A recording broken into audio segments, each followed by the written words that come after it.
Have you ever had one of those moments where your entire life changes in the span of a heartbeat, and you don't even realize it's happening until much later? Maybe you're watching this from your own kitchen in Texas or your apartment in New York, thinking about times when someone walked into your world and turned everything upside down. Tonight was supposed to be just another dinner. Instead, it became the night that saved my life. Catalina Rivera smoothed her black dress one more time as she walked through the heavy glass doors of Giovanni's, the kind of upscale Italian restaurant where the waiters wore crisp white shirts and the wine list cost more than she made in a week.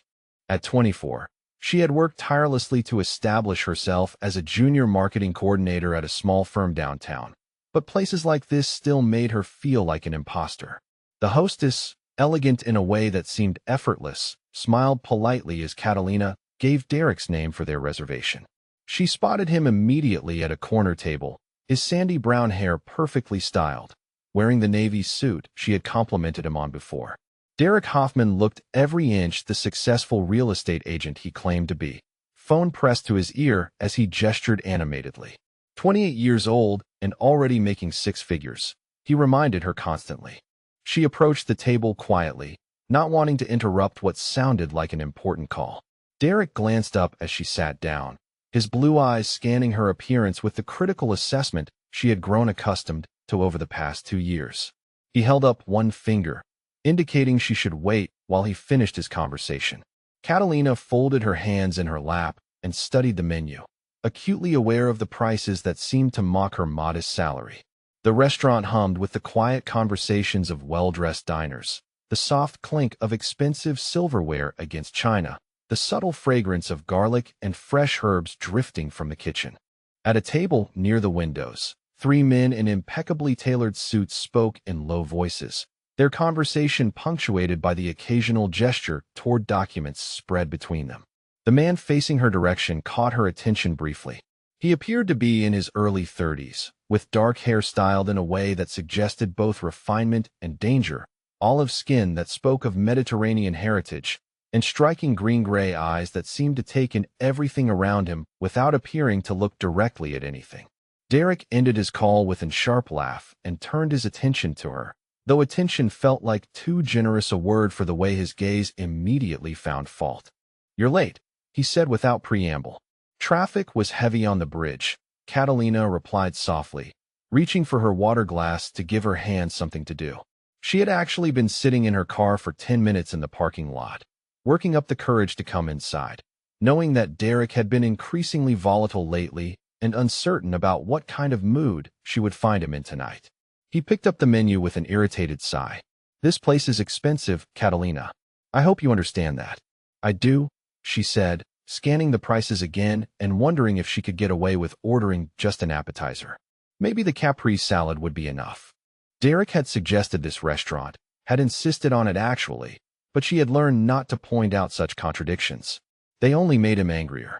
The waiter approached their table, a professional smile in place as he introduced himself and described the evening's specials. Derek ordered a bottle of wine without consulting her, something with a name she couldn't pronounce and a price that made her stomach clench. When the waiter turned to her, she requested the Capri salad, but Derek cut her off before she could finish. "She'll have the osso buco," Derek said firmly, "and we'll start with the antipasto platter." The waiter nodded and moved away, leaving Catalina staring at Derek in confusion. "Derek, that's almost $60, she said quietly.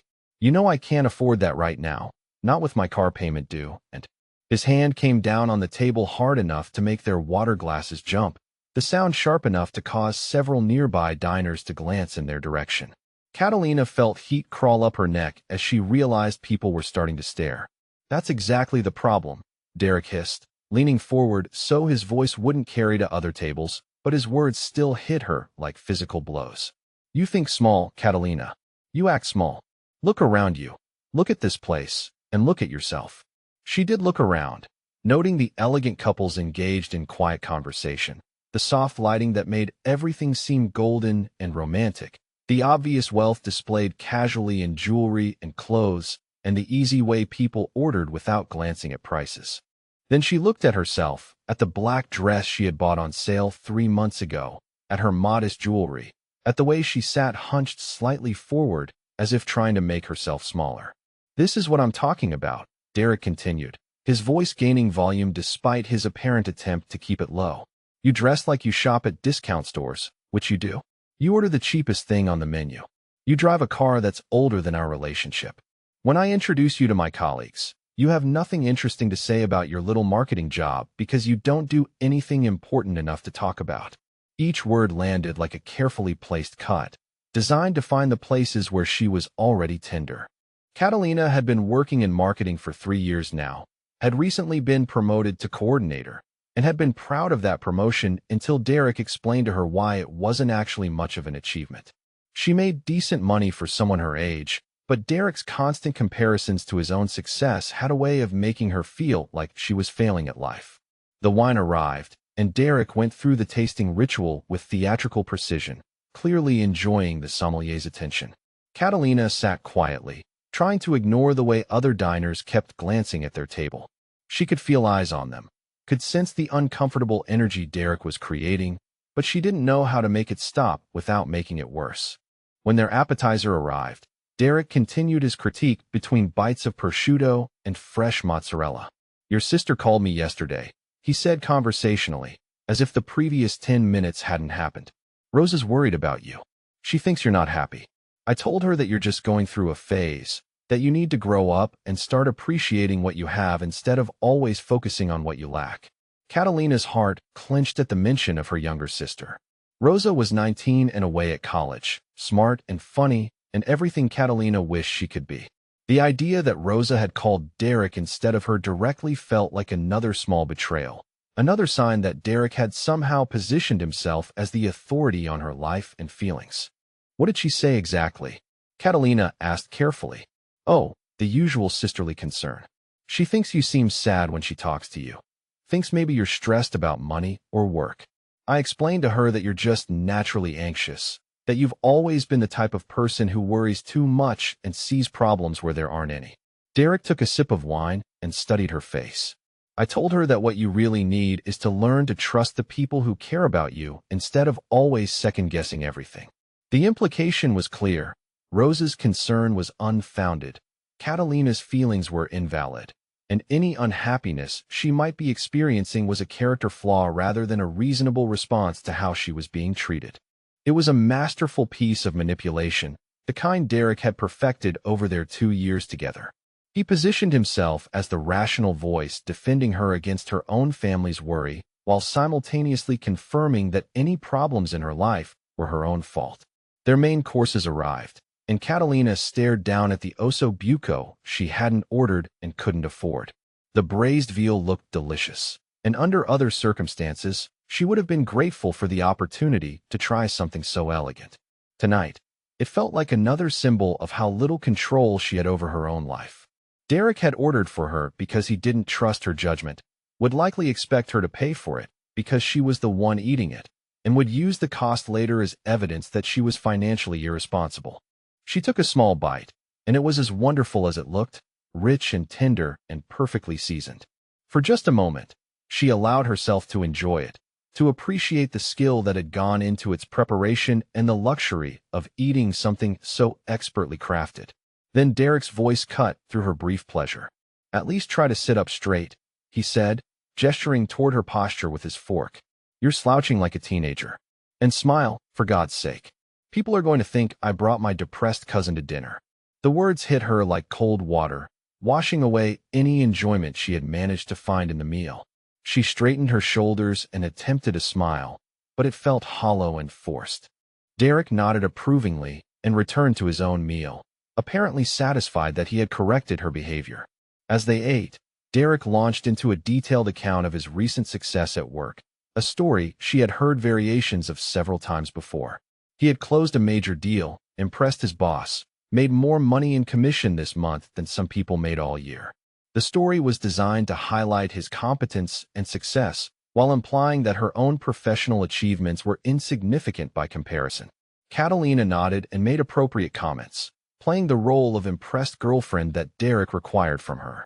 But beneath the surface, something was beginning to shift. Maybe it was the elegant setting that made his behavior seem more obviously cruel. Or maybe it was the way other couples around them spoke to each other with obvious affection and respect. Whatever it was, she found herself noticing things she had trained herself to overlook. The way Derek never asked about her day, but expected her full attention when he talked about his. The way he corrected her posture, her word choices, her clothing, her opinions, as if she were a project that needed constant management. The way he made decisions for her, and then criticized her for being passive and dependent. The way he had convinced her that her unhappiness was a personal failing rather than a reasonable response to being treated poorly. As Derek droned on about square footage and commission rates, Catalina glanced around the restaurant again. The three men at the nearby table were still engaged in their quiet conversation, but she noticed the man facing her direction watching Derek with an expression she couldn't quite identify. It wasn't casual people watching or idle curiosity. There was something focused and alert in his attention, something that made her wonder how long he had been listening to Derek's monologue. Derek was building to the crescendo of his story, the part where he had sealed the deal through his superior negotiating skills and natural charisma, when his phone rang. He glanced at the screen and held up one finger to indicate she should wait while he took the call. As he answered, his voice immediately shifted to the charming professional tone he used with clients, a warmth and enthusiasm completely absent from the way he spoke to her. Catalina used the interruption to really look at him, to see him the way a stranger might. He was handsome in a conventional way, well-dressed, articulate, successful by most measures. To an outside observer, she probably looked lucky to be with him. But as she watched him laugh at something the caller said, she realized that she couldn't remember the last time he had laughed like that with her. Couldn't remember the last time he had looked at her with genuine warmth or spoken to her without some edge of criticism or correction. The realization should have been devastating, but instead, it felt almost liberating. For months, she had been trying to figure out what she was doing wrong, how she could be better, how she could make him happy with her. The possibility that the problem wasn't her inadequacy, but his cruelty was both terrifying and oddly freeing. Derek finished his call and turned back to her, but his expression was already shifting back to the irritated impatience she had become accustomed to. The client call had put him in a good mood, but seeing her seemed to bring back his earlier frustration. He looked at her half-finished meal with obvious annoyance. "You're eating too slowly," he said. "We've been here for over an hour." "Actually," Catalina said quietly, surprising herself with the sound of her own voice, "I think we've been here about 45 minutes. And I'm eating at a normal pace." The silence that followed was deafening. Derek's face went completely still, his blue eyes going hard in a way that made her stomach clench with familiar fear. She had contradicted him, had questioned his assessment of the situation, had demonstrated exactly the kind of challenging behavior he had been trying to train out of her for 2 years. "Excuse me?" he said, his voice dropping to a whisper that somehow felt more dangerous than shouting would have been. "Did you just correct me?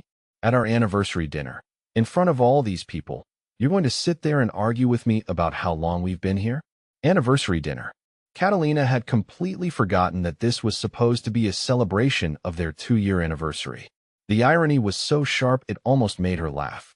2 years of slowly losing herself, of becoming smaller and quieter and more uncertain, and he wanted to commemorate it over osso buco and expensive wine. "I wasn't arguing," she said carefully, trying to keep her voice steady. You were just what?" He interrupted, leaning forward across the table. "Just embarrassing me? Just showing me exactly what I'm dealing with? Just proving that you can't even get through one nice dinner without making it about yourself?" His voice was rising now, despite his apparent attempts to keep the conversation private. Catalina could feel the attention of nearby tables focusing on them again, could sense the uncomfortable energy spreading through their section of the restaurant.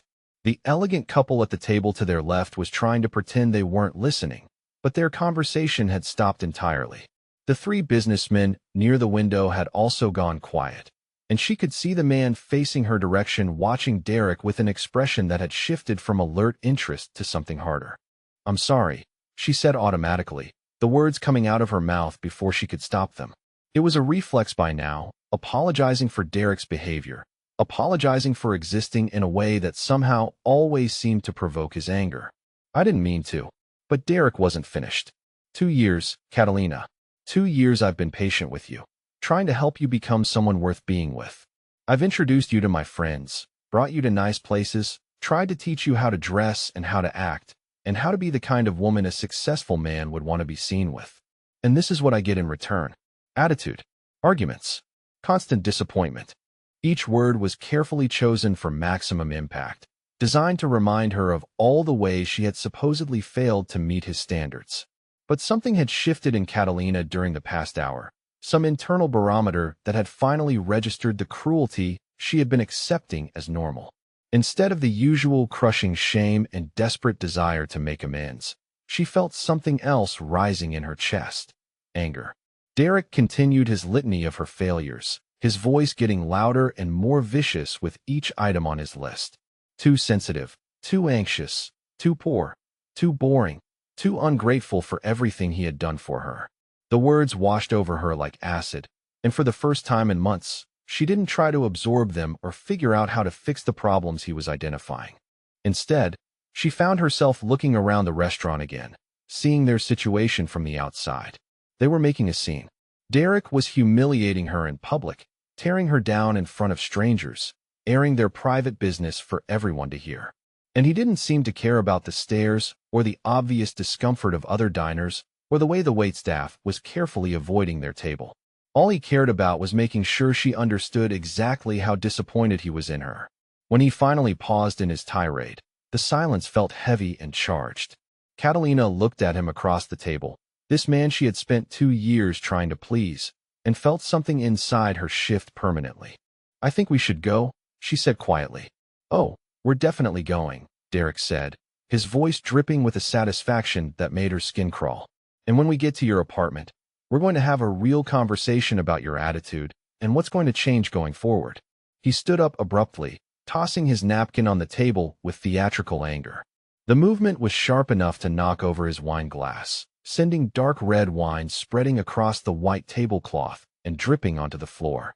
But Derek didn't seem to notice or care about the mess. His attention was focused entirely on Catalina, his blue eyes holding a promise that made her blood run cold. "You're done when we get home," he said, his voice loud enough to carry to every table in their section. "And I mean done."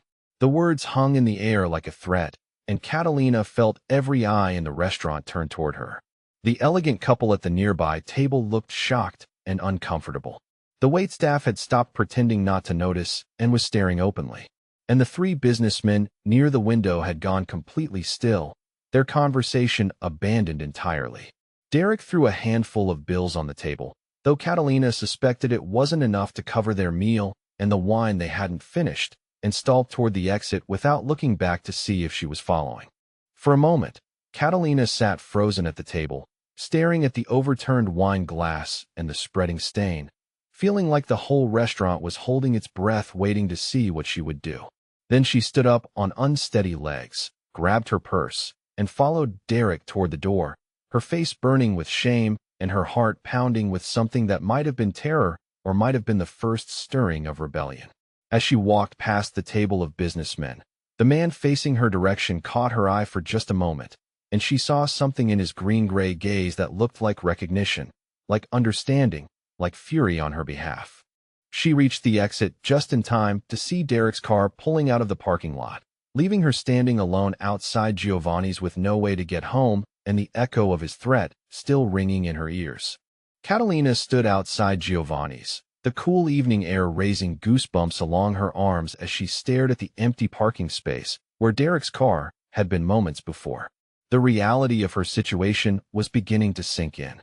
She was stranded 15 miles from home with barely enough cash for a taxi, assuming she could even find one willing to drive that far. Her phone showed 3 missed calls from Derek already, but she couldn't bring herself to answer, couldn't face whatever venom he was preparing to unleash on her now. "Excuse me," a deep voice said behind her, and she turned to find the man from the nearby table approaching. Up close, he was even more striking than she had realized. Tall, probably around 6 feet 2 inches, with the kind of presence that made other people automatically step aside. His dark hair was perfectly styled without looking artificial, and his suit was clearly expensive, cut to emphasize his broad shoulders and lean build. But it was his eyes that caught her attention, those unusual green-gray eyes that seemed to see everything and reveal nothing. "I'm Dante Castellano," he said, extending his hand. I couldn't help but notice what happened in there. "Are you all right?" His accent carried just a trace of something European, maybe Italian, which fit with his Mediterranean features and the elegant way he held himself. When Catalina shook his hand, she was surprised by the gentleness of his grip, the way his fingers were warm and steady while hers were still trembling slightly from the confrontation with Derek. "I'm fine," she said automatically, then realized how unconvincing that must sound given that she was standing alone in a restaurant parking lot looking lost and shaken. "Or I will be. I just need to call a taxi." Dante glanced around the parking lot, taking in the upscale cars and the obvious isolation of the restaurant's location. "A taxi from here will take at least an hour to arrive," he said matter-of-factly. "And it's not safe for you to wait alone. Please, allow me to drive you home." Catalina's first instinct was to decline. She didn't know this man, didn't know anything about him except that he had witnessed one of the most humiliating moments of her life and was now offering to help her. Every safety lesson she had ever learned warned against accepting rides from strangers. But as she looked at his face, she saw something that made her hesitate. There was concern there, genuine worry that seemed completely focused on her well-being rather than on any opportunity her vulnerability might present. "I don't want to inconvenience you," she said, even as part of her desperately wanted to accept his offer. The alternative was calling Derek back, enduring whatever punishment he felt she deserved for embarrassing him, and pretending that nothing had changed between them. "It's no inconvenience," Dante replied, his voice carrying an authority that suggested he was accustomed to making decisions and having them accepted without question. "And frankly, after what I witnessed in there, I'd prefer to know you got home safely." The way he said it made Catalina realize that he had heard more of Derek's tirade than she had hoped. Heat crawled up her neck as she imagined how their argument must have looked to the other diners. How pathetic she must have seemed sitting there accepting Derek's verbal abuse without defending herself. Dante seemed to read her thoughts because his expression softened slightly. "You have nothing to be embarrassed about," he said quietly. "The man who left you here should be the one feeling shame, not you." His words hit something deep inside her chest, a place that had been bruised and tender for so long, she had almost forgotten what it felt like to have someone defend her instead of criticize her. Before she could lose her nerve or overthink the decision, she nodded. "Thank you," she said.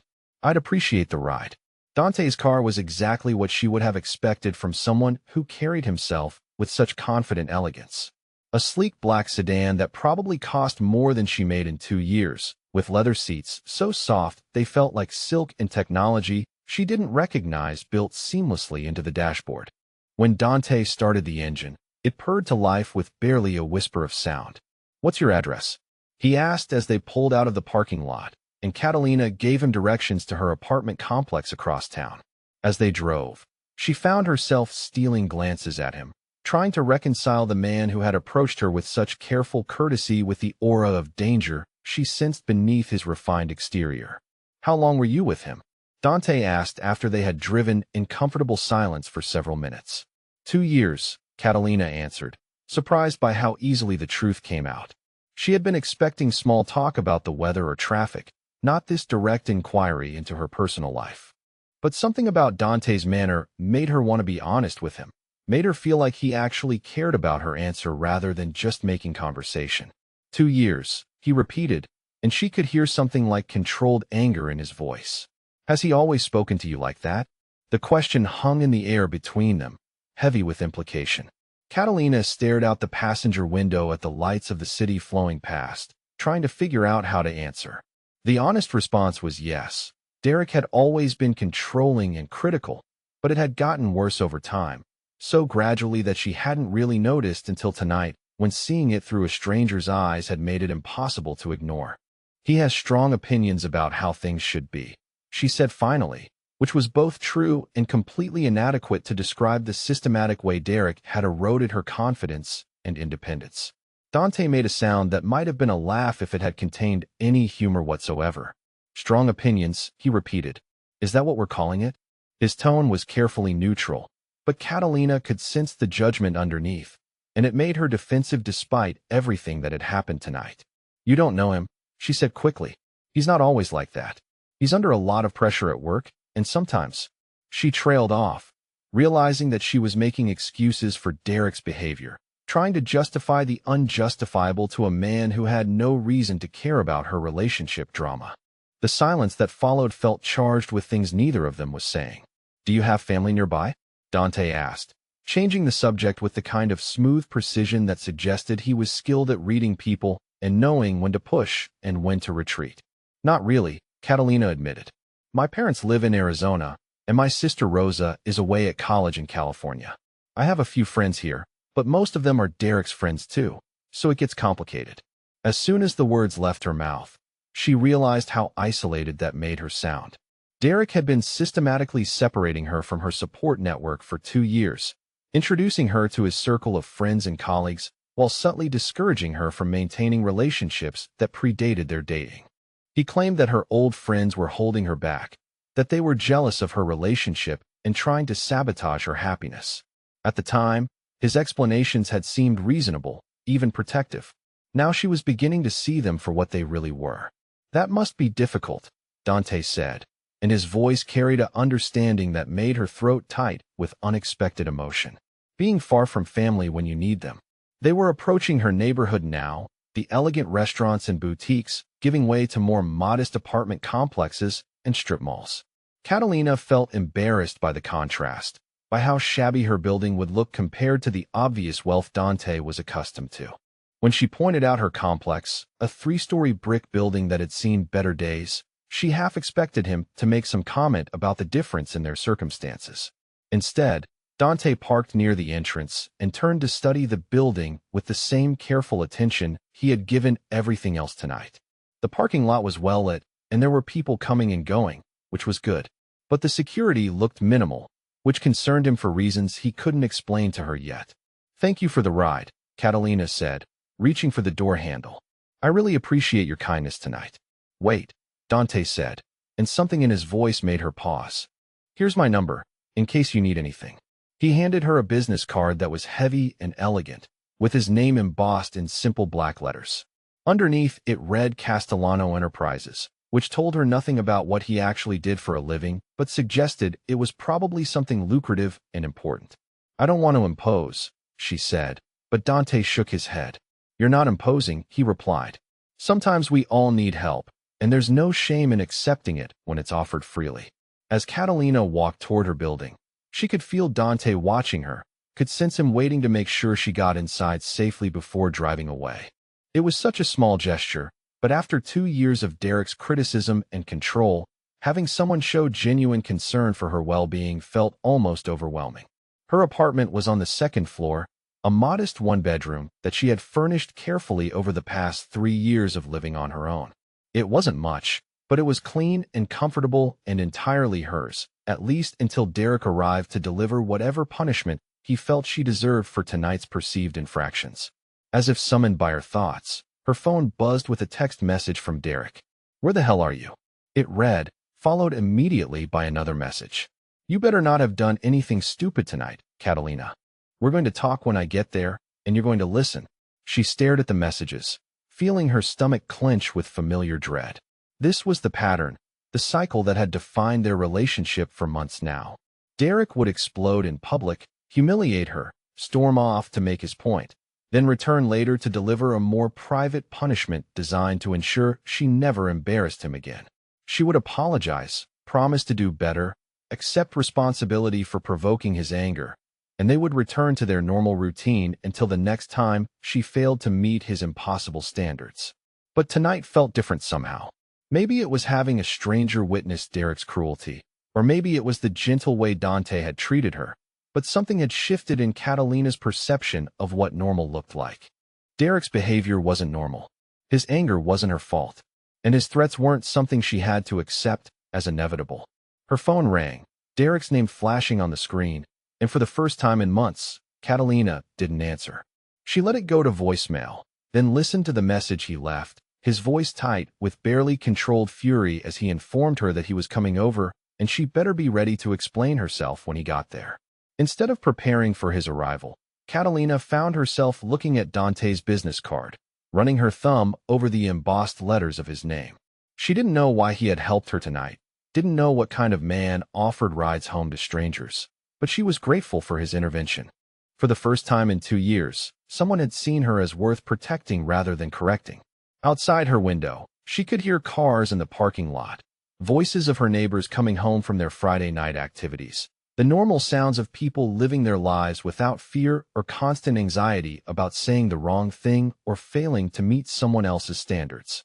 It was a reminder that Derek's version of normal wasn't universal, that other people managed to have relationships without the kind of walking in eggshells tension that had become her daily reality. Her phone buzzed again with another text from Derek, and then another, each message more demanding and threatening than the last. But instead of the usual panic that accompanied his anger, Catalina felt something else rising in her chest: resolve. Whatever happened when Derek arrived, whatever consequences she faced for tonight's perceived rebellion, she was finally beginning to understand that she deserved better than this. Derek never showed up at her apartment that Friday night, which somehow felt more ominous than if he had arrived in a rage. Catalina spent the weekend jumping at every sound in the parking lot, checking her locks obsessively, and staring at her phone as message after message poured in from him. The texts started angry, evolved to manipulative, then cycled back to furious again. By Sunday evening, she had 43 unread messages and 12 voicemails she couldn't bring herself to listen to. Monday morning brought a different kind of terror. As Catalina sat at her desk at Morrison Marketing, trying to focus on a campaign proposal for a local restaurant chain, her coworker Jenny appeared at her cubicle with a worried expression.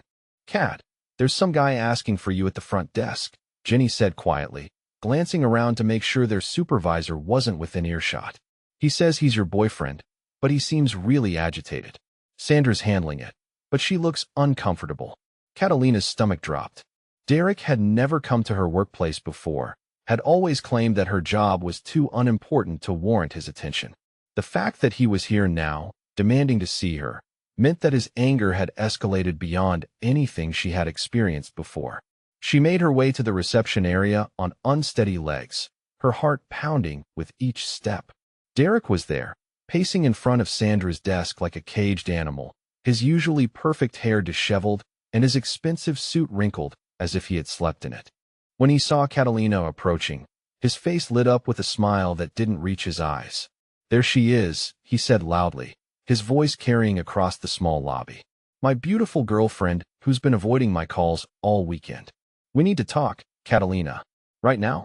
Sandra, the receptionist, looked deeply uncomfortable, her eyes darting between Derek and Catalina, as if trying to assess whether she should call security.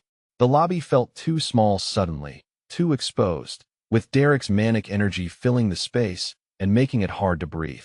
"Derek, you can't be here," Catalina said quietly, acutely aware of her coworkers pretending not to watch the drama unfolding in their reception area. "This is my workplace. If you want to talk, we can discuss it tonight." "Oh, we're going to discuss it," Derek said, stepping closer to her with that dangerous smile still fixed in place.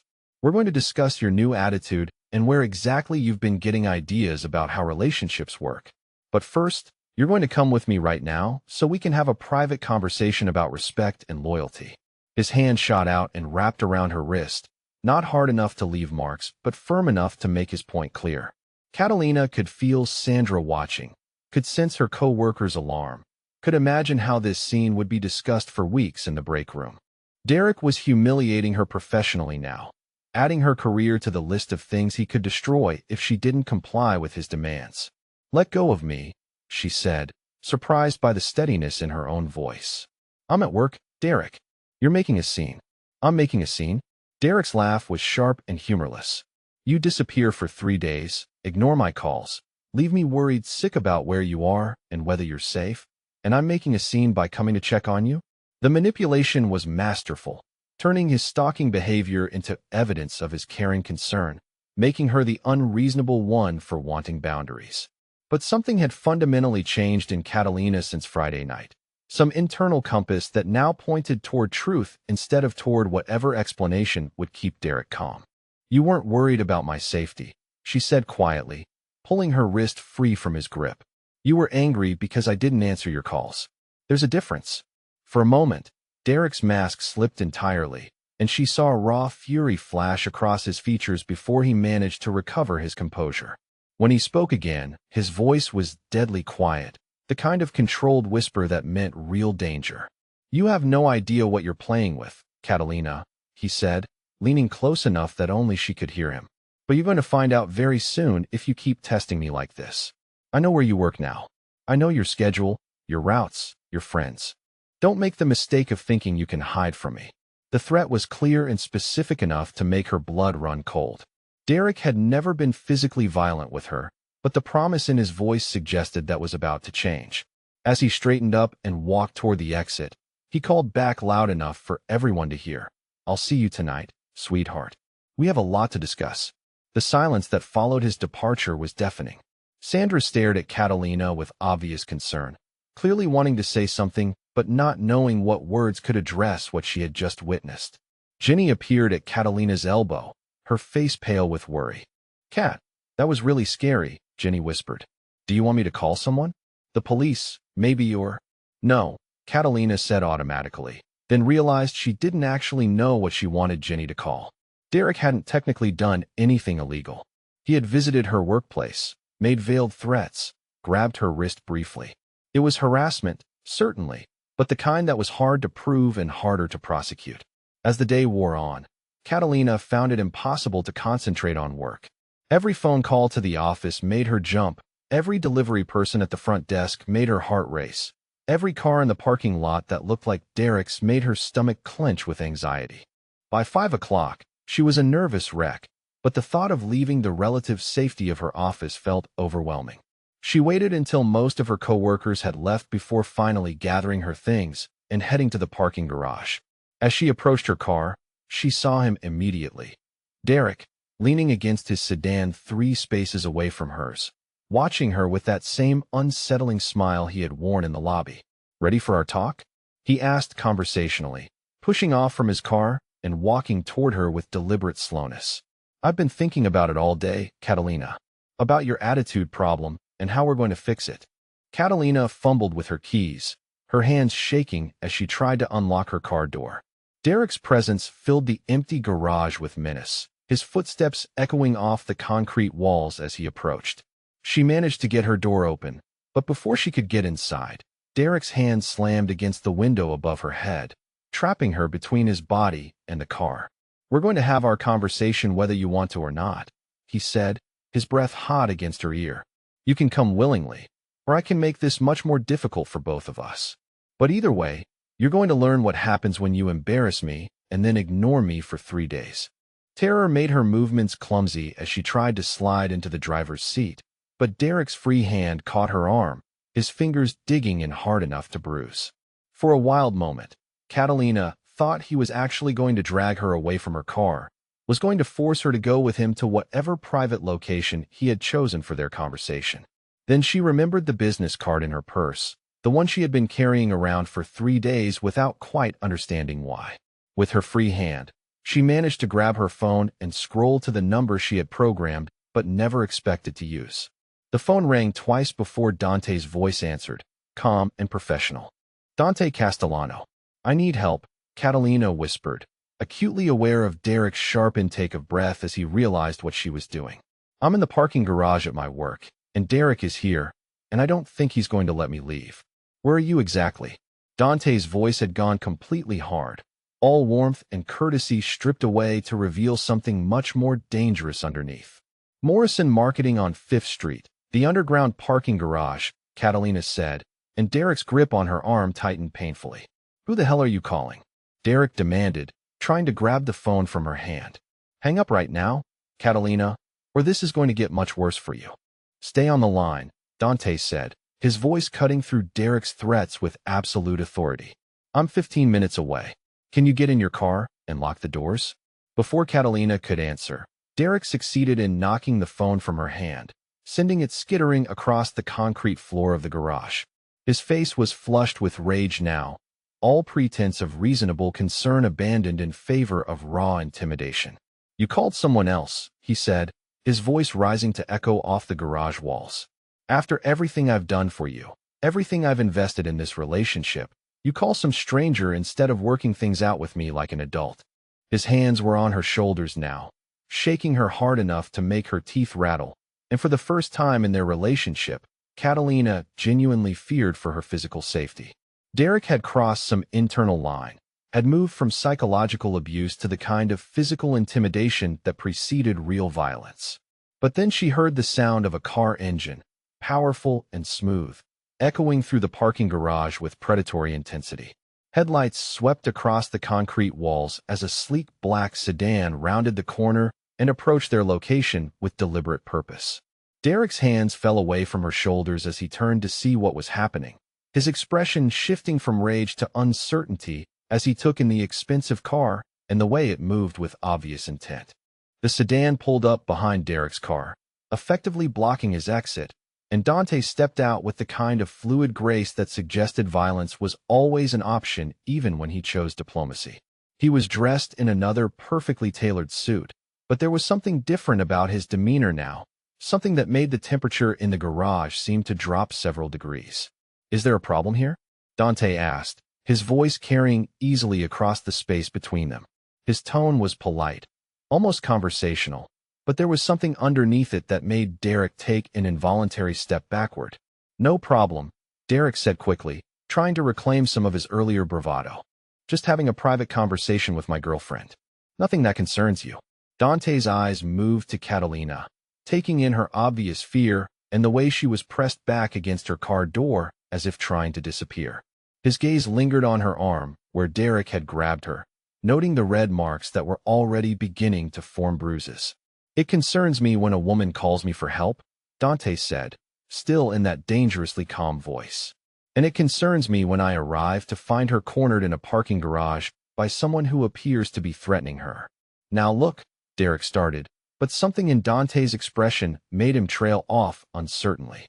Up close, Dante was clearly taller and broader than Derek, with the kind of presence that suggested he was very comfortable with confrontation. More importantly, there was something in his green-gray eyes that warned Derek he was badly outmatched in any contest that might follow. "Catalina," Dante said without taking his eyes off Derek, "are you all right?" She nodded, not trusting her voice to remain steady, and Dante's expression relaxed slightly. "Good," he said.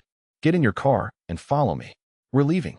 The simple authority in his voice made Derek bristle with wounded pride. "She's not going anywhere with you," he said, trying to position himself between Dante and Catalina's car. "I don't know who you think you are, but Catalina and I have been together for 2 years. You have no right to interfere in our relationship." Dante stepped closer to Derek, close enough that the height difference became more pronounced, close enough that Derek had to look up to meet his eyes. "I have every right to help someone who asks for my assistance," he said quietly. "And you have no right to put your hands on someone who clearly doesn't want you touching her." The two men stared at each other for a long moment, and Catalina could feel the tension crackling between them like electricity. Derek was angry and humiliated, but he wasn't stupid. Even with his wounded pride, he could see that Dante was not someone to challenge lightly. "This isn't over," Derek said finally, directing the words at Catalina rather than Dante. "You think you can just walk away from everything we've built together? You think some stranger is going to solve all your problems? You're going to realize very soon that you made a huge mistake tonight." He turned and stalked toward his car, but the effect was somewhat ruined by the fact that he had to wait for Dante to move his sedan before he could leave. As Derek's car finally disappeared up the ramp and out of the garage, Catalina felt her legs give out, and she slumped against her car door with relief so intense it was almost overwhelming. "Are you hurt?" Dante asked, his voice gentle now that the threat had been removed. He approached her carefully, as if sudden movements might startle her, and she realized he was probably right to be cautious. Her nerves were stretched so thin that any unexpected sound or gesture might send her into complete panic. "I don't think so," she said, testing her arm where Derek had grabbed her. "It would probably bruise, but nothing felt seriously damaged. Thank you for coming. I didn't know who else to call." "You did exactly the right thing," Dante said firmly, "but I don't think you should go home tonight. He knows where you live, and he's obviously escalating his behavior."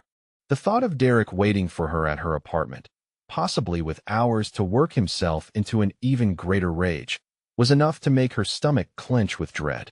But the alternative, accepting more help from a man she barely knew, felt almost as frightening in its own way. I could stay with a friend, she said uncertainly, though as soon as the words left her mouth, she realized she didn't actually have anyone she could call. Derek's systematic isolation had been more effective than she had wanted to admit. Do you have someone you can stay with? Dante asked, and when she hesitated, he seemed to read the answer in her silence. Come with me tonight. I have plenty of space, and you'll be safe while we figure out how to handle this situation more permanently. The offer was generous beyond anything she could have expected, but it also represented a fundamental shift in her relationship with this strange, compelling man who had appeared in her life just when she needed rescuing most. If she went with him, she would be acknowledging that her relationship with Derek was truly over, that she needed protection she couldn't provide for herself, that she was willing to trust a virtual stranger with her safety. Okay, she said quietly, and the word felt like stepping off a cliff into unknown territory. Dante's penthouse occupied the top floor of a glass tower downtown, and stepping into it felt like entering a different world entirely. The space was massive, all floor-to-ceiling windows offering spectacular views of the city, with furniture that managed to be both obviously expensive and surprisingly comfortable. Everything was decorated in warm earth tones that made the vast space feel welcoming rather than intimidating, though Catalina suspected the art on the walls was worth more than she would make in several lifetimes. This is incredible, she said, turning slowly to take in the elegant living room with its stone fireplace and carefully arranged seating areas.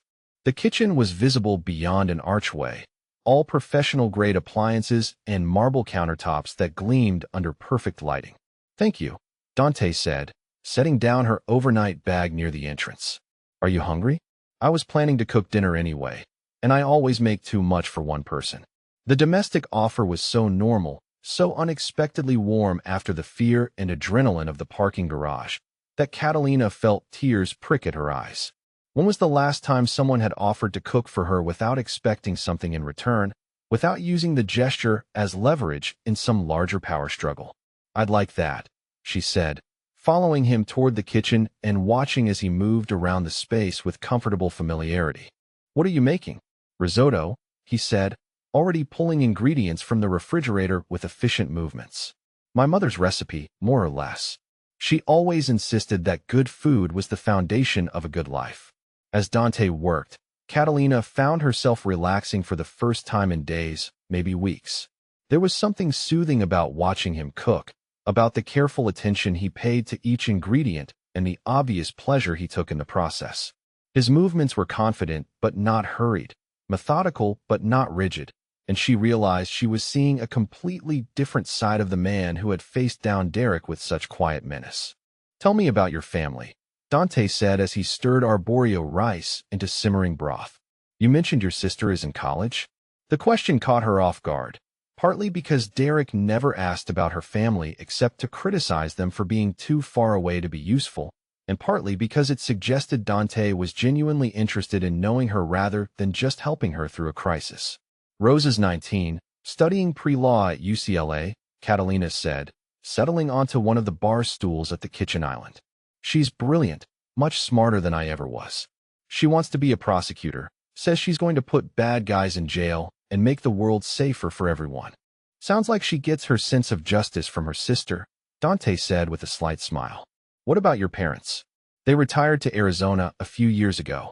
Dad was a mechanic, Mom worked for the school district. They're good people, just, they don't really understand why I moved so far away from my career. They think I should have stayed closer to home, found a nice local boy, settled down by now. And what do you think? Dante asked, adding another ladle of broth to the rice. The question hung in the air between them, heavy with implications neither of them was quite ready to address directly. What did she think? That she had wasted 2 years of her life trying to become someone Derek could approve of? That she had confused fear with love, control with caring?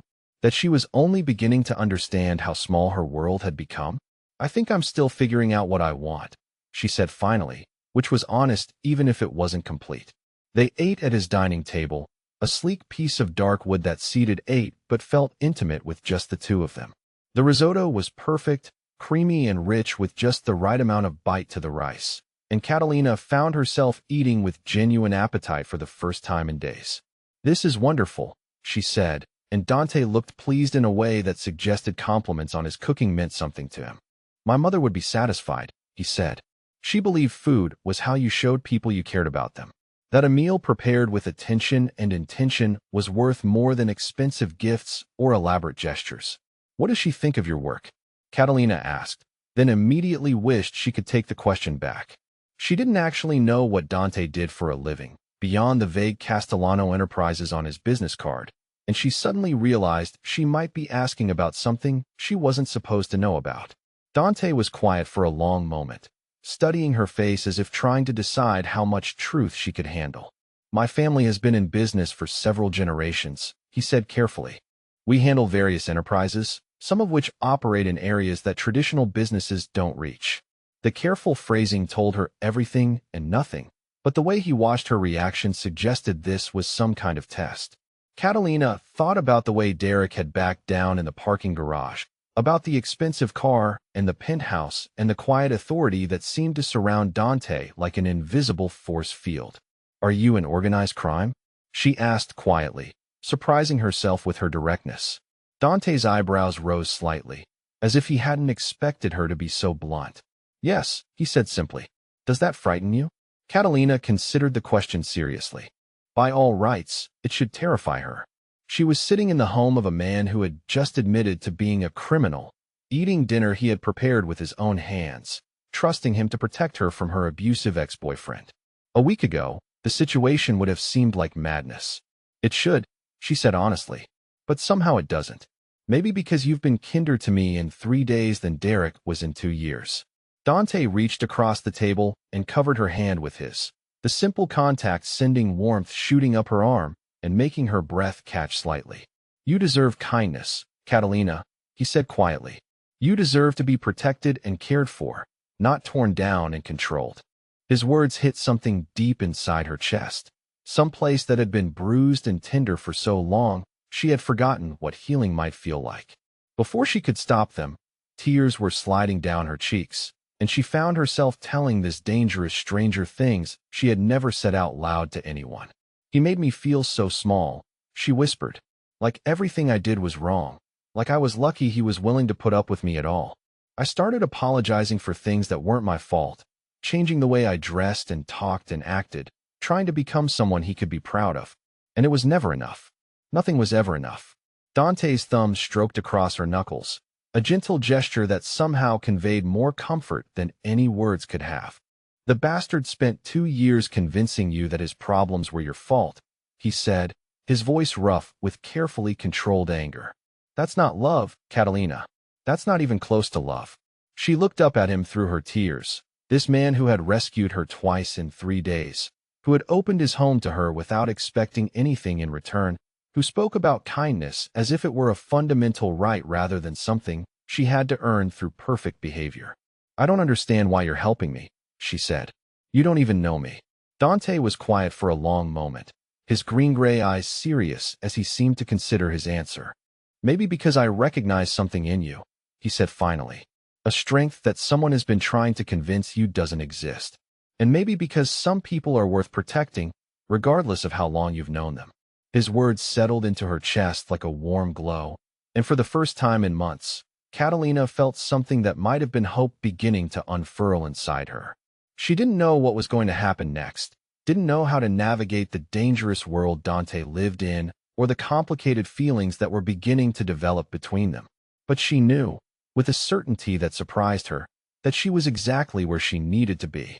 Catalina woke to the smell of fresh coffee and something that might have been pancakes, luxuries that felt foreign after months of grabbing granola bars on her way out the door. Dante's guest bedroom was larger than her entire living room, with windows that offered a breathtaking view of the city awakening below. She had slept better than she had in weeks, probably because for the first time in months she didn't have to worry about angry texts or unexpected visits or the constant low-level anxiety that had become her normal state.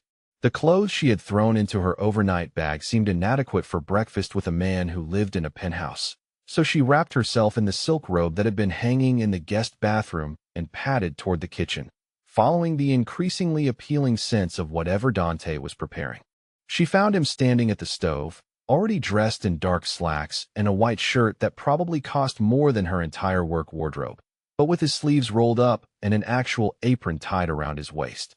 The domestic image was so unexpected, so different from the dangerous authority he had displayed in the parking garage, that she stood in the doorway for a moment just watching him work. "Good morning," he said without turning around, apparently having sensed her presence. "Coffee's ready, and breakfast will be done in about 5 minutes. I hope you like blueberry pancakes."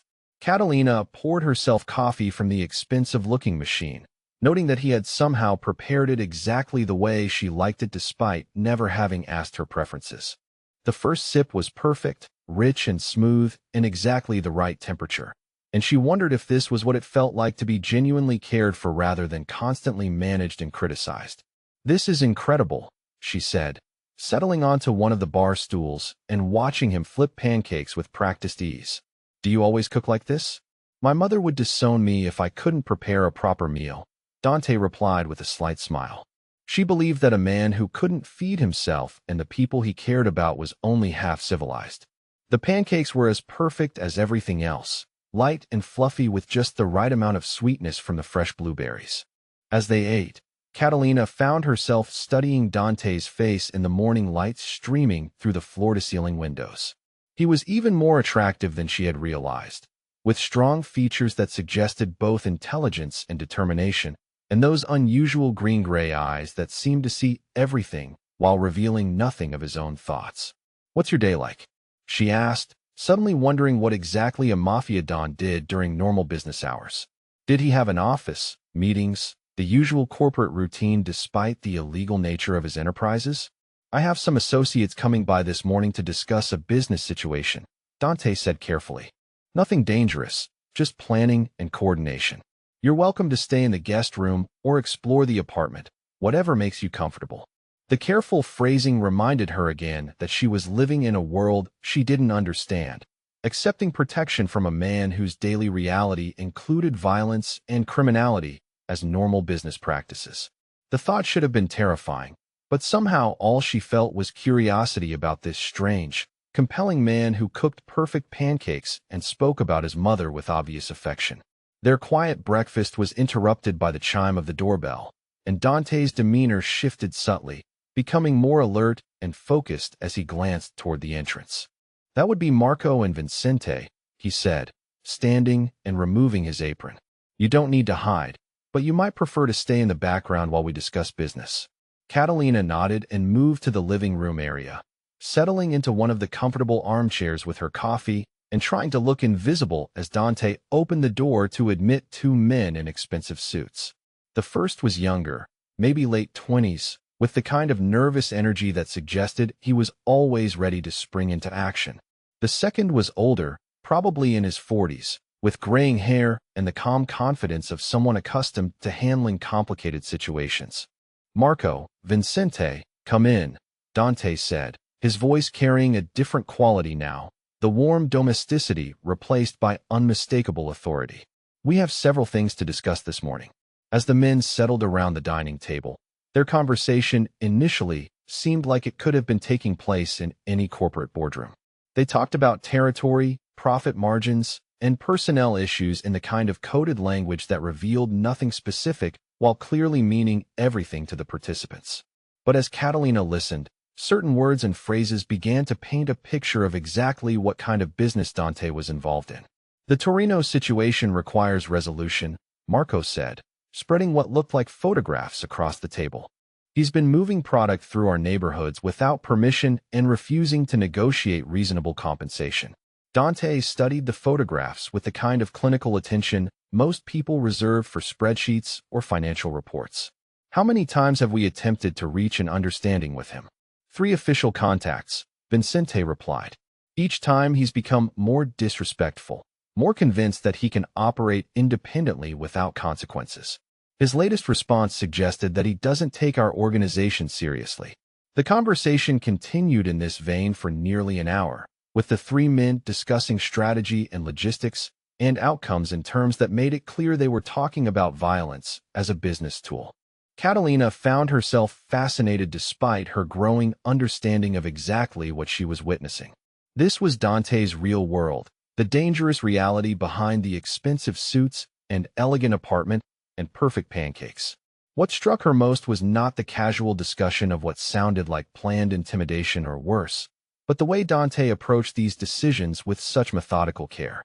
He asked detailed questions about every aspect of the situation, considered multiple approaches, and seemed genuinely concerned about minimizing unnecessary harm while achieving their objectives.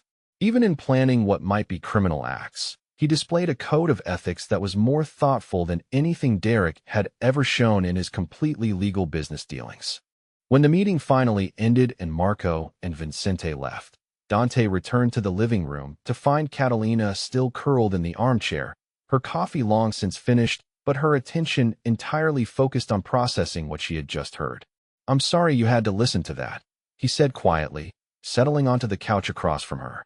"I know it's not easy to understand how this world works." "Actually," Catalina said slowly, "I think I understand it better than I expected to. You were talking about protecting your territory and your people from someone who was threatening them. It's not that different from what you did for me with Derek, just on a larger scale." Dante's eyebrows rose slightly, as if her response had surprised him.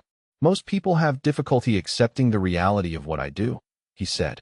"The fact that violence is sometimes necessary to protect the people and communities that depend on us."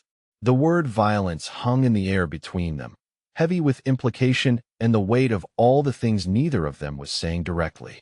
Catalina thought about Derek's escalating threats, about the fear she had lived with for months, about the way Dante had made her feel safe for the first time in years. "Can I ask you something?" she said, and Dante nodded. "When you deal with these situations, with people like this Torino person, do you ever?" She trailed off, not quite able to voice the question she was really asking. "Do you kill people?" Seemed too direct, too shocking to say out loud in this elegant living room with its beautiful art and panoramic city views. "Sometimes," Dante said simply, reading the question she couldn't finish. "When someone threatens innocent people and refuses all attempts at peaceful resolution, sometimes permanent solutions become necessary." His honesty was breathtaking in its directness, and Catalina realized she was sitting across from a man who had almost certainly killed people, probably multiple people, in the course of protecting his business and his community. The knowledge should have sent her running toward the door, should have triggered every survival instinct she possessed. Instead, she found herself thinking about the way Derek had grabbed her in the parking garage, about the threat in his voice when he promised that their conversation was far from over, about the fear she had lived with for months as his behavior became increasingly controlling and unpredictable. "Derek's going to keep coming after me, isn't he?" she said quietly. "Even if I get a restraining order, even if I try to disappear, he's not going to just let this go." Dante's expression hardened, and she saw a flash of the man who had faced down Derek with such quiet menace. "No," he said. "Men like Derek don't accept rejection well. They see women as possessions rather than people, and they don't give up their possessions without a fight." The brutal honesty of his assessment confirmed her worst fears, but somehow having someone acknowledge the reality of her situation felt better than having people tell her that Derek would eventually calm down and leave her alone. Dante's phone rang before either of them could continue the conversation, and he glanced at the screen with a slight frown. "It's my mother," he said apologetically. "Do you mind if I take this?" "Of course not," Catalina said, and Dante answered the call in rapid Italian that was too fast for her to follow even if she had understood the language. But she could hear the obvious affection in his voice, the way his entire demeanor softened as he spoke to his mother, and she found herself smiling at the transformation. When he ended the call, Dante was actually grinning, looking younger and more relaxed than she had yet seen him. "My mother wants to know when I'm bringing home a nice girl to meet her," he said with obvious amusement. "She's convinced that I'm working too much and not paying enough attention to my personal life." "What did you tell her?" Catalina asked, suddenly curious about how he had described their situation to his family. "That I recently met someone very special who's been dealing with some difficult circumstances," Dante replied, his green-gray eyes meeting hers with an intensity that made her breath catch slightly. "And that when the time is right, I'd very much like her to meet this someone special." The implication of his words sent warmth spreading through her chest. a mixture of hope and fear, and something that might have been the beginning of love. The idea that Dante was thinking of her in terms of meeting his family, of building something lasting and meaningful, was both thrilling and terrifying. Their moment was interrupted by the sharp chime of Catalina's phone, and Derek's name on the screen made her stomach clench with instant anxiety. Before she could decide whether to answer, the phone stopped ringing, then immediately started again. And again.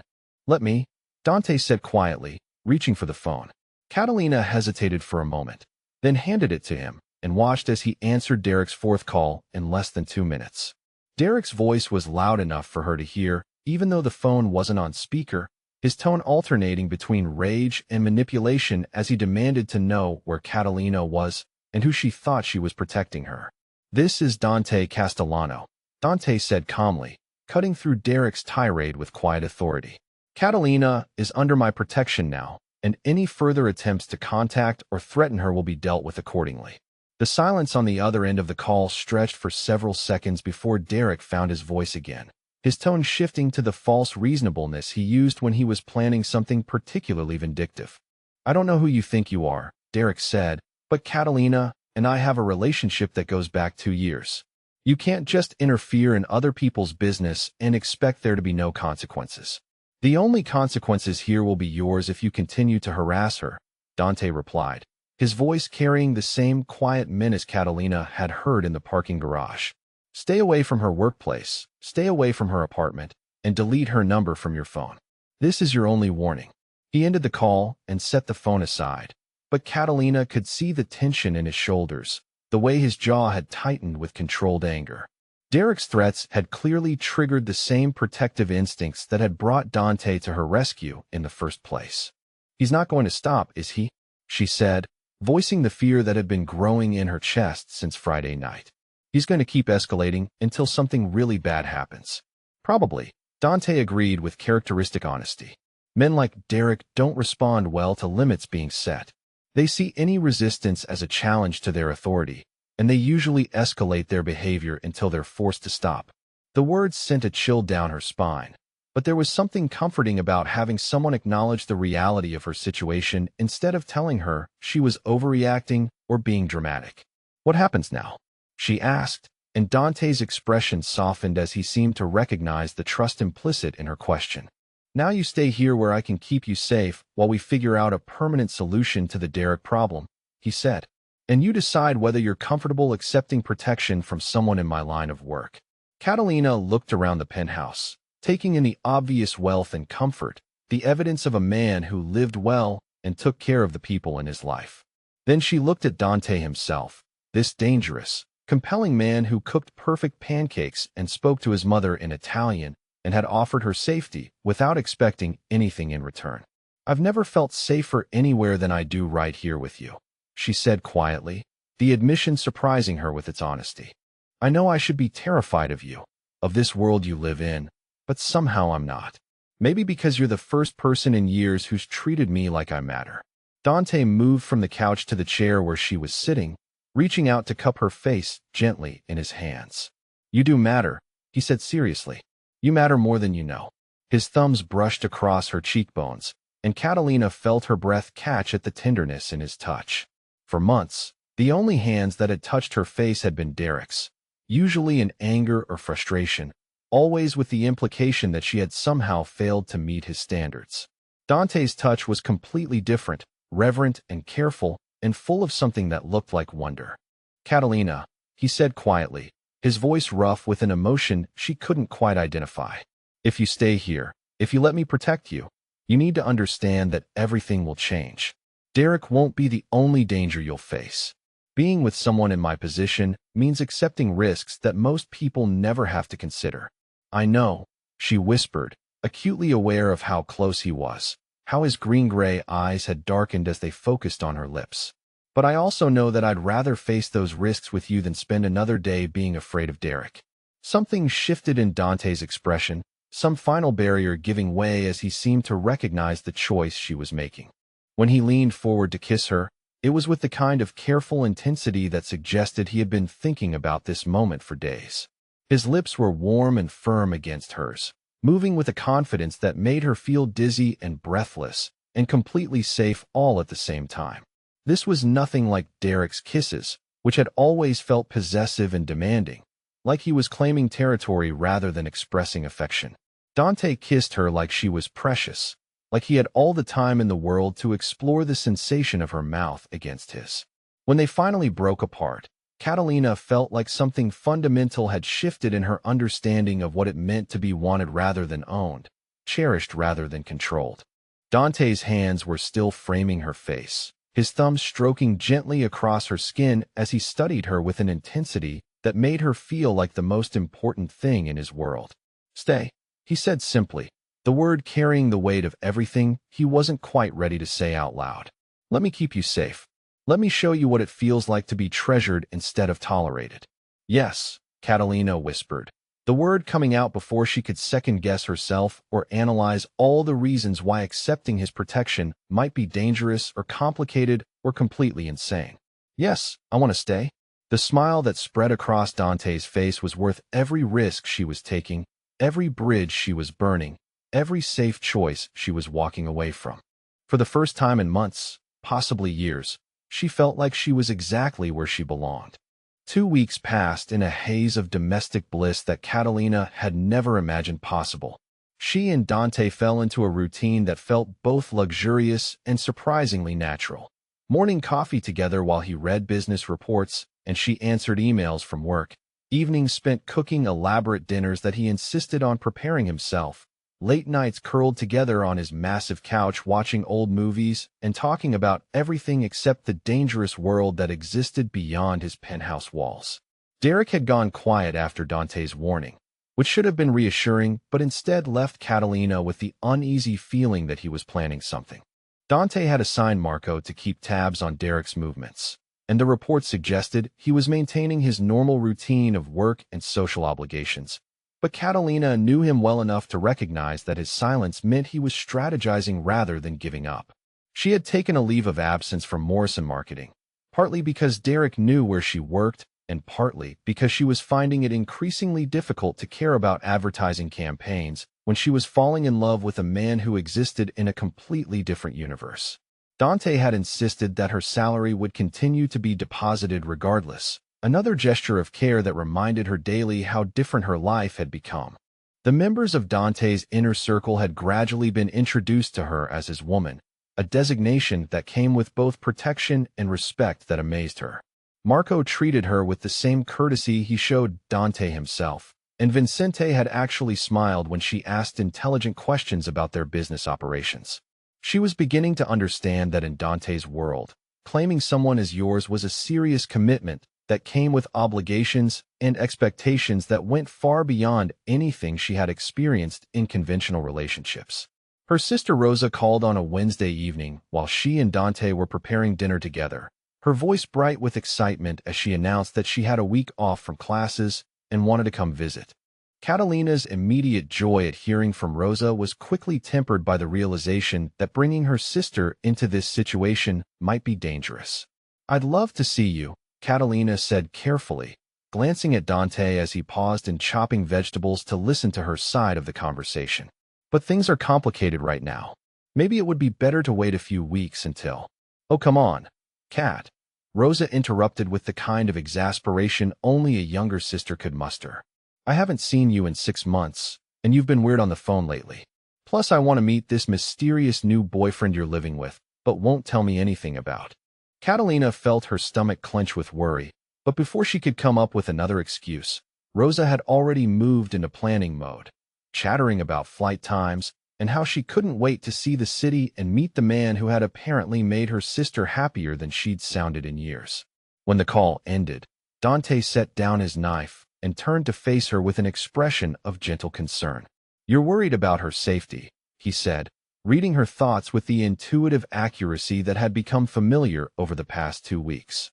"Derek knows about Rosa, knows she's my only real family," Catalina said, pacing across his kitchen with nervous energy. "If he's planning something, if he wants to hurt me in the worst way possible, he won't get near her," Dante said with quiet certainty. "I'll have Marco pick her up at the airport, and she'll stay here where I can keep both of you safe." His calm confidence should have been reassuring, but Catalina couldn't shake the feeling that Derek had been too quiet for too long, that his silence meant he was planning something beyond anything they had anticipated. Rosa arrived on Friday afternoon, and Catalina's first glimpse of her sister stepping out of Marco's car sent a wave of relief and joy through her chest. At 19, Rosa was still recognizably the little girl who had followed Catalina around asking endless questions, but she had grown into a confident young woman with their mother's dark hair and their father's stubborn chin. "Cat!"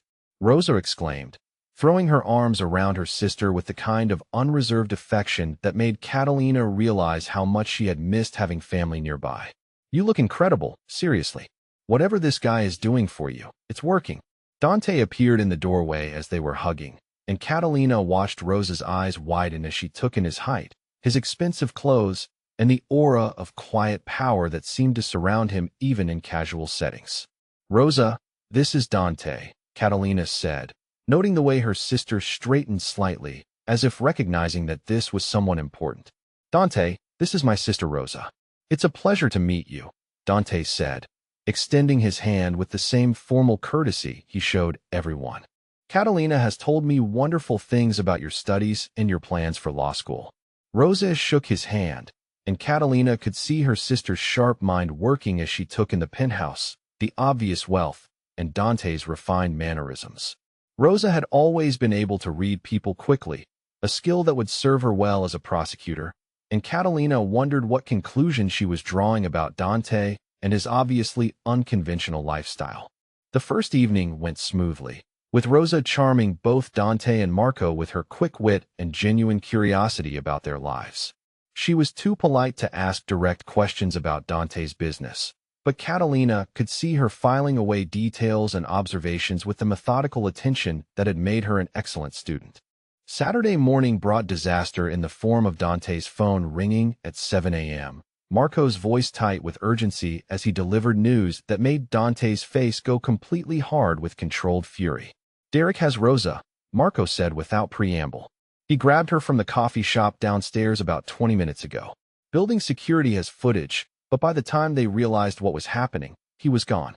Catalina felt the world tilt sideways as the words registered, her mind struggling to process the reality that Derek had not only found them, but had managed to take the one person in the world she loved more than herself.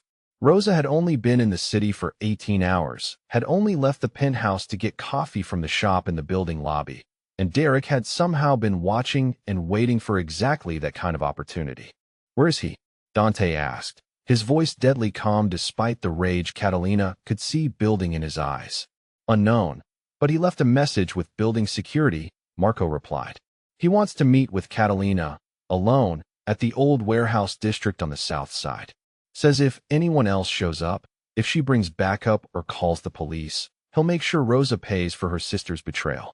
The words hit Catalina like physical blows, each one confirming her worst fears about what Derek was capable of when his control was threatened. He had escalated beyond anything she had imagined, had targeted an innocent 19-year-old girl who had nothing to do with their relationship, and was now using Rosa as leverage to force Catalina into whatever punishment he had planned. "I have to go," she said, already moving toward the bedroom to get dressed. "I have to meet him, give him whatever he wants. I can't let him hurt Rosa because of me." Dante caught her arm gently but firmly, his touch stopping her forward momentum without causing pain. "You're not going anywhere near him," he said with absolute finality. "This is exactly what he wants, to separate you from your protection so he can hurt both of you." "But Rosa, we'll be fine," Dante said, pulling out his phone and speed-dialing a number. "Because we're going to get her back, and we're going to end this permanently." The next hour passed in a blur of activity as Dante mobilized his organization with the kind of efficiency that reminded Catalina of exactly what kind of man she had fallen in love with. Phone calls were made, resources allocated, surveillance gathered, and a plan developed with military precision. Marco arrived with 3 other men Catalina didn't recognize, all of them carrying weapons with the casual competence of people for whom violence was a routine business tool. Vincente appeared with what looked like building blueprints and detailed maps of the warehouse district, and within minutes they had identified the most likely locations where Derek might be holding Rosa. "I want to come with you," Catalina said as the men prepared to leave, but Dante shook his head immediately. "Absolutely not," he replied, his voice carrying an authority that brooked no argument. "You stay here where you're safe. I'll bring Rosa back to you." The kiss he gave her before leaving was fierce and desperate, full of promises and fears that neither of them was willing to voice. As the door closed behind him and his team, Catalina was left alone with her terror and the agonizing wait for news about her sister's safety. 3 hours felt like 3 days before Dante's team returned, and the sight of Rosa stumbling through the door ahead of them sent Catalina rushing across the room to gather her sister into her arms. Rosa was shaken but unharmed, her eyes wide with shock and residual fear, but no signs of physical injury. "Are you hurt?" Catalina asked frantically, checking Rosa's arms and face for any indication that Derek had touched her. "Did he?" "I'm okay," Rosa said, her voice stronger than Catalina had expected. "Scared out of my mind, but okay. He mostly just ranted about you and how you needed to learn respect, and how he was going to teach both of us what happens when people try to interfere in his life." Dante appeared behind them, and Catalina could see immediately that something fundamental had changed in his expression. There was a finality in his green-gray eyes, a satisfaction that spoke of problems permanently resolved. "Is Derek?" she began, then realized she couldn't finish the question out loud. "No longer a concern," Dante said simply, and the careful phrasing told her everything she needed to know about how this situation had been resolved.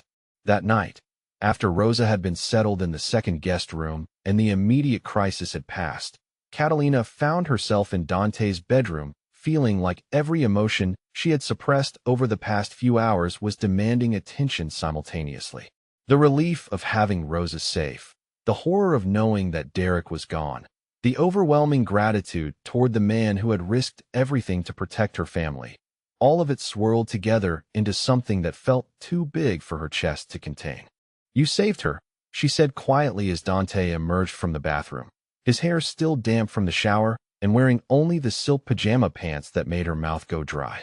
"You saved Rosa, and you probably saved me too, and I don't know how to thank you for that." "You don't need to thank me," Dante replied, moving toward her with the predatory grace that never failed to make her breath catch. "Protecting the people I love is not something that requires gratitude. It's simply what you do." The word love hung in the air between them, heavier and more significant than anything either of them had said before. Catalina looked at this man who had turned his entire organization toward rescuing her sister, who had eliminated a threat to her safety without hesitation, who was looking at her now like she was the most precious thing in his world. "I love you too," she whispered, the words coming out in a rush before she could lose her courage. "I love you so much it scares me. And I know this is crazy and we've only known each other for 3 weeks, but I can't imagine being anywhere else or with anyone else or—" Dante silenced her with a kiss that was completely different from any they had shared before, desperate and claiming and full of the kind of need that had been building between them for weeks. When he lifted her and carried her to his bed, when his hands began removing the clothes that suddenly felt like barriers between them, Catalina knew that everything was about to change again. Their first time together was a revelation of gentleness and passion combined, of Dante's careful attention to her pleasure and comfort, of the way he made her feel cherished and desired, and completely safe even in the midst of complete vulnerability.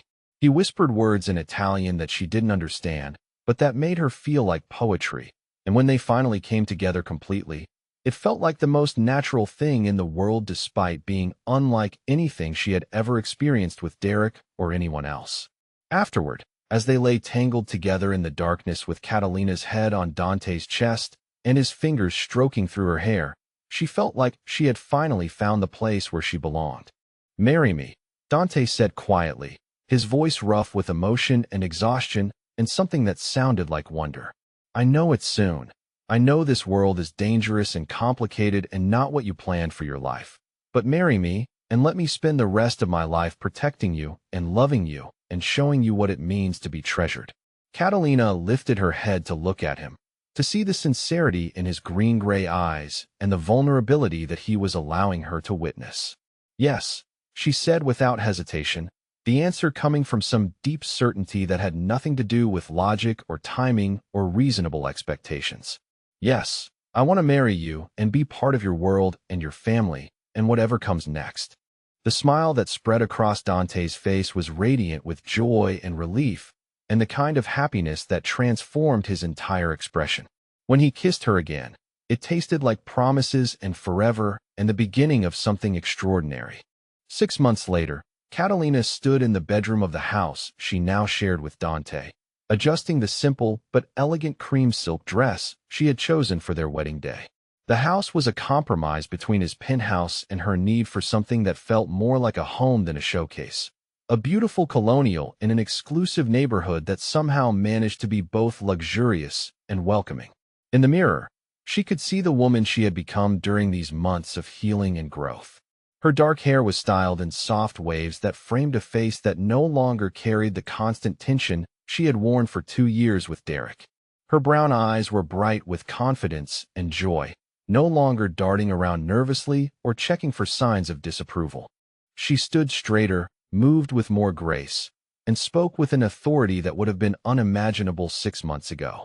The transformation had not been immediate or easy. There had been nightmares in the first weeks, moments of panic when someone raised their voice unexpectedly, periods of doubt when she questioned whether she deserved the happiness that Dante offered so generously. But slowly, surrounded by his patient love and the protective embrace of his family, she had rediscovered the confident, capable woman Derek had spent 2 years trying to erase.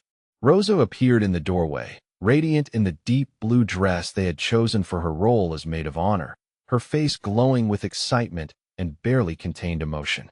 "You look absolutely perfect, Kat," she said, crossing the room to hug her sister carefully so as not to disturb their careful preparations. "Dante's going to lose his mind when he sees you." The wedding was planned as a small, intimate ceremony at Dante's family church, followed by dinner at his mother's house, with just the immediate family and closest associates. It was exactly what Catalina had wanted, a celebration of their commitment that focused on meaning rather than spectacle, on the joining of 2 lives and 2 families rather than on impressing people she didn't know. Sofia Castellano had embraced Catalina from their first meeting, welcoming her with the kind of maternal warmth that made it clear she had been waiting years for Dante to bring home someone worthy of his devotion.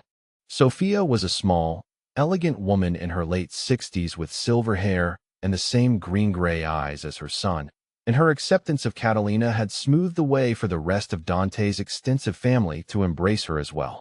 The integration into his world had been surprisingly natural once she understood the rules and expectations that governed it. Respect, loyalty, and family were the cornerstones of everything, and once she demonstrated her commitment to those principles, she found herself welcomed into a community that was both more dangerous and more protective than anything she had ever experienced. Her career had flourished as well, though in unexpected directions. Morrison Marketing had been happy to have her back after her leave of absence, especially when she returned with a confidence and strategic thinking ability that impressed her supervisors. Within 3 months, she had been promoted to senior coordinator, and whispers of a management position had begun circulating.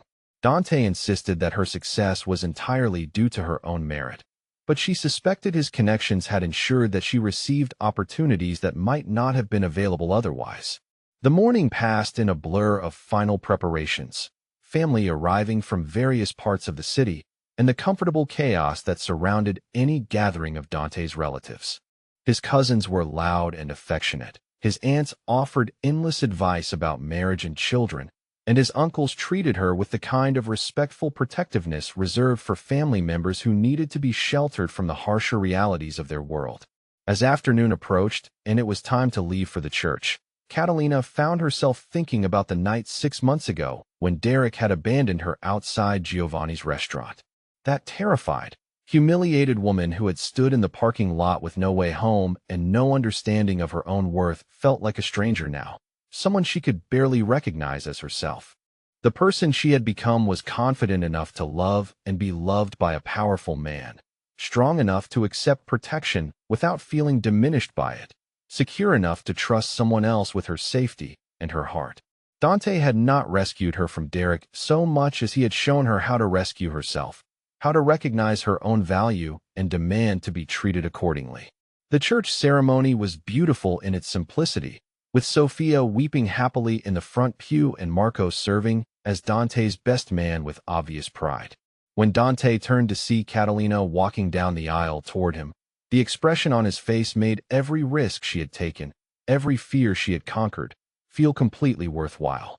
He was devastatingly handsome in his black tuxedo, but it was the love and wonder in his green-gray eyes that made her breath catch as she approached the altar.